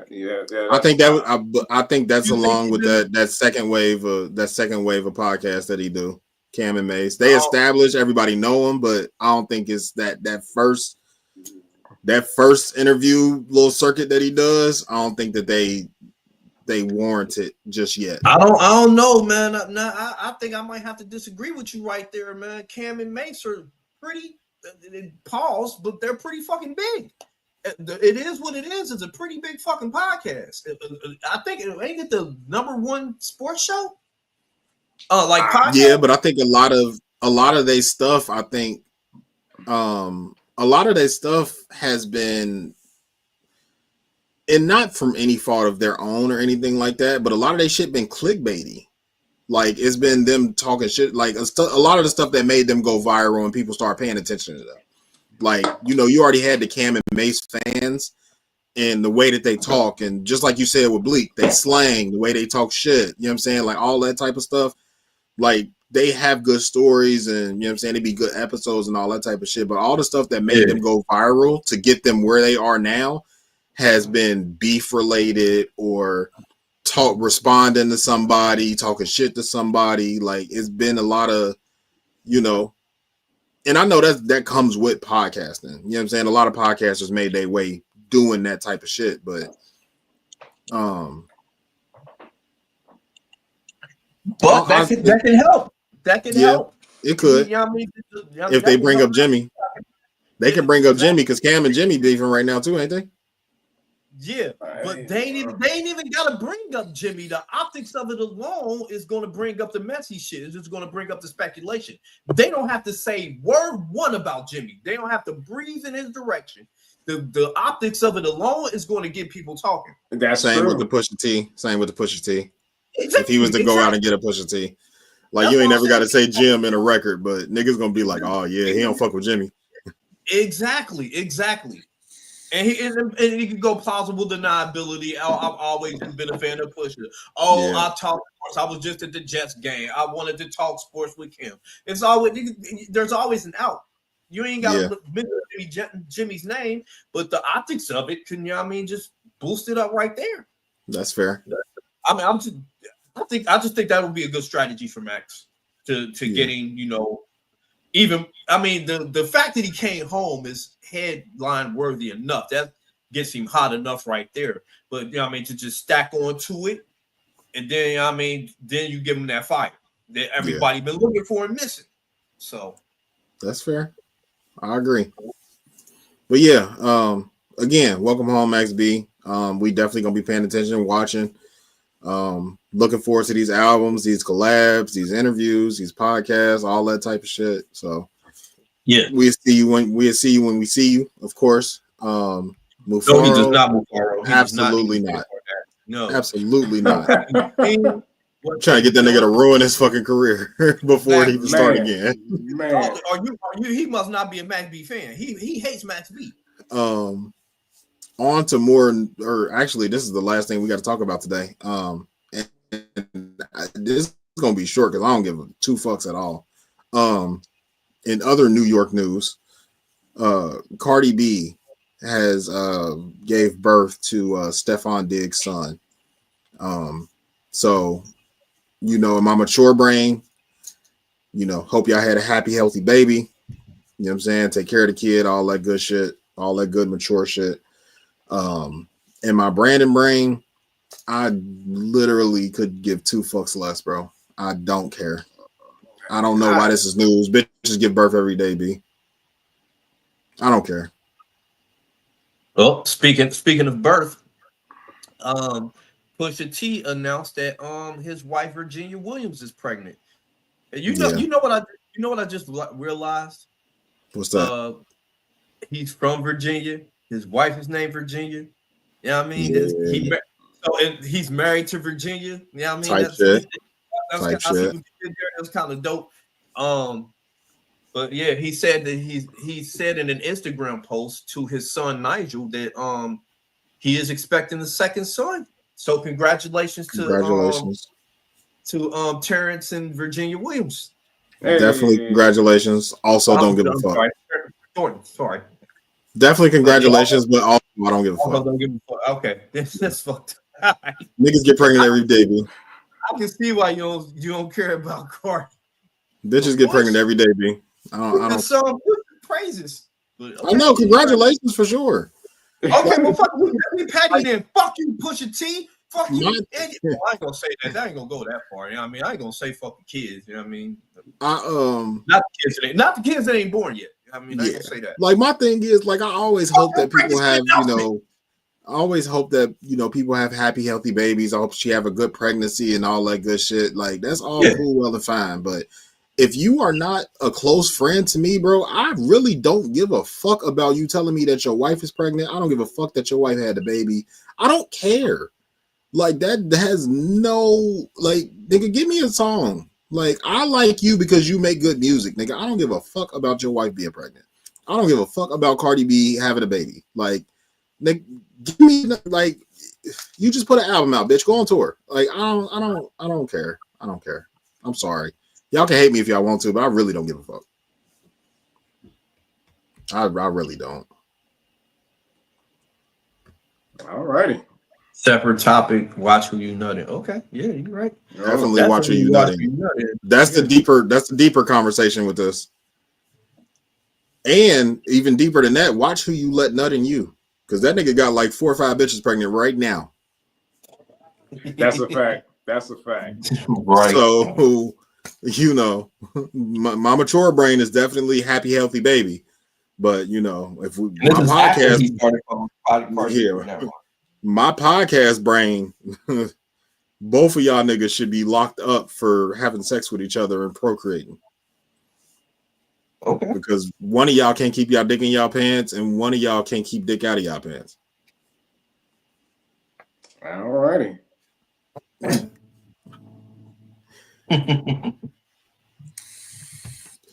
Taglines.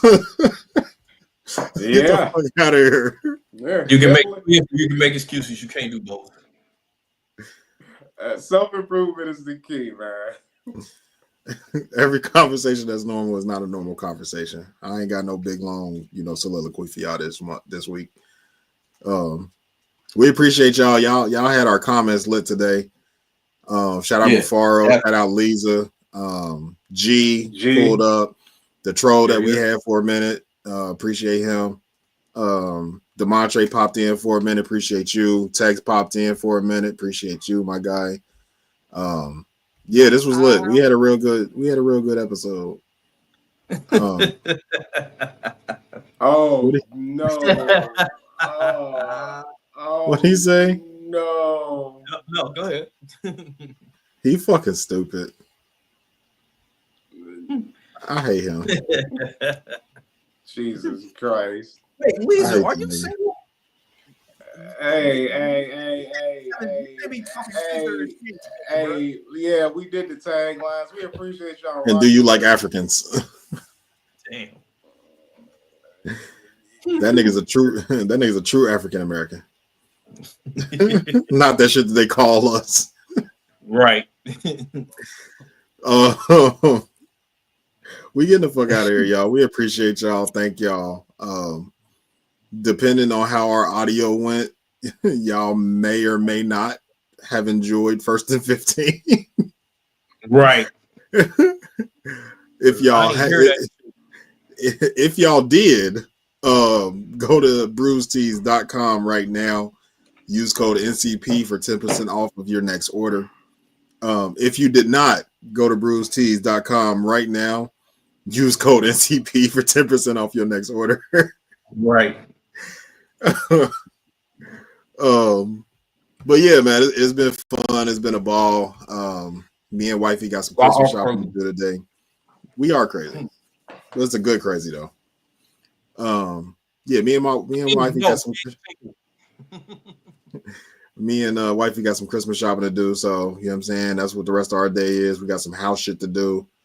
So yeah, it's gonna be a nice little weekend. So y'all go out and enjoy y'all weekends. Obviously, winter is coming very quickly. What do you say? I need a membership to what? On stream. You need a membership to get on Steam early for 1st and 15th. That's right. Type shit. But yeah, winter is very quickly approaching. For people that were in Ohio, we got snow, our first snow of the season. And it literally lasted about 24 hours and then melted away. Right. But we're looking at low 60s today. So, get outside, enjoy some shit, cut your grass if you haven't, last cut of the year. Because shit about to get real wicked over the next 4 months. So y'all get out there and tend to your lawns, get ready for winter. Go do something this weekend and, you know what I'm saying? Just enjoy it because we might not have one for a little while. Right. For our Monday people, we appreciate y'all. Thank y'all for listening. Go out this week to do something. Go out this week and do something that makes your life a little bit easier. It does not have to come of monetary gain. Just do something to make your life just a little bit more bearable this week. I think that's it for me, actually. Y'all got anything? Do not. All right. Well, for Bobby, for Everett, for me, Brandon, this has been episode 149 of the Normal Convos Pod. We appreciate y'all. We love y'all. We will see y'all in a couple weeks. We out of this bitch. Oh. Peace.